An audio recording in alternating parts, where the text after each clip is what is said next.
বৃহস্পতিবার পর্তুগালের রাজধানী লিসবনে তল্লাশির নামে নিরপরাধ অভিবাসীদের হয়রানি করে দেশটির আইনশৃঙ্খলা রক্ষা বাহিনী। এই ঘটনার ভিডিও বিভিন্ন সামাজিক মাধ্যমে ছড়িয়ে পড়লে সমালোচনা শুরু হয় দেশটির সচেতন মহলে। তল্লাশির নামে পুলিশি হয়রানির তীব্র প্রতিবাদ জানিয়েছে socialist party, left block, Libre সহ পর্তুগালের বিভিন্ন রাজনৈতিক দল। এই ঘটনায় সরকারের কড়া সমালোচনা করেন তারা। শনিবার এই ঘটনার নিন্দা জানিয়ে বিক্ষোভের ডাক দেয় দেশের বিভিন্ন রাজনৈতিক দল ও সামাজিক সংগঠন। বিক্ষোভ থেকে পর্তুগালের গণতন্ত্র ও স্বাধীনতার প্রতীক লাল ফুল দিয়ে প্রবাসী বাংলাদেশি সহ অভিবাসীদের কাছে দুঃখ প্রকাশ করেন তারা।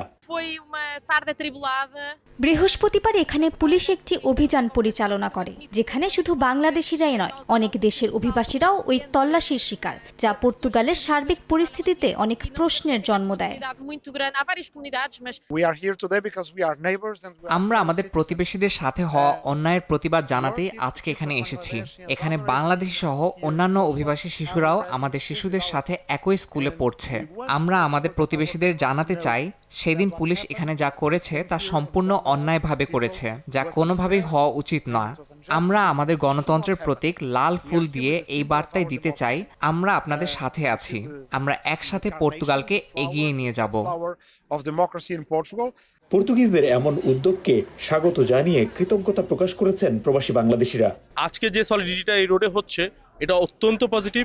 এখানে পর্তুগালের শীর্ষস্থানীয় বামধারার এবং মধ্যমধারার রাজনৈতিক দলগুলোর নেতাকর্মীরা এবং বিভিন্ন মানবাধিকার সংস্থা আমাদের স্ট্রিটে এসেছেন এবং ওনারা ফুল দিয়ে আমাদের মানুষজনকে, স্বাধীনতার প্রতীক ফুল দিয়ে আমাদের মানুষজনকে জানাচ্ছেন যে আমরা তোমাদেরকে চাই এবং আমাদের এখানে রেসিস্ট এবং ফ্যাসিস্ট যারা তারা চলে যাবে, তোমরা সে স্থান নিবে। অভিবাসীদের বিভিন্ন জটিলতা নিরসনের জন্য সহমর্মিতা জানাতে 11ই জানুয়ারি সমাবেশের ডাক দিয়েছে বিভিন্ন সামাজিক ও রাজনৈতিক সংগঠন। পর্তুগিজদের আজকের এই সহমর্মিতা স্পষ্ট বার্তা দেয়, পর্তুগিজরা কখনোই কোনো অন্যায়কে সমর্থন করে না। সাধারণ নাগরিক বা অভিবাসী সবার নাগরিক অধিকার সমান, তবে অভিবাসীদেরও মেনে চলতে হবে এদেশের আইন কানুন। তারিকুল হাসান আশিক, সময় সংবাদ, লিসবন, পর্তুগাল।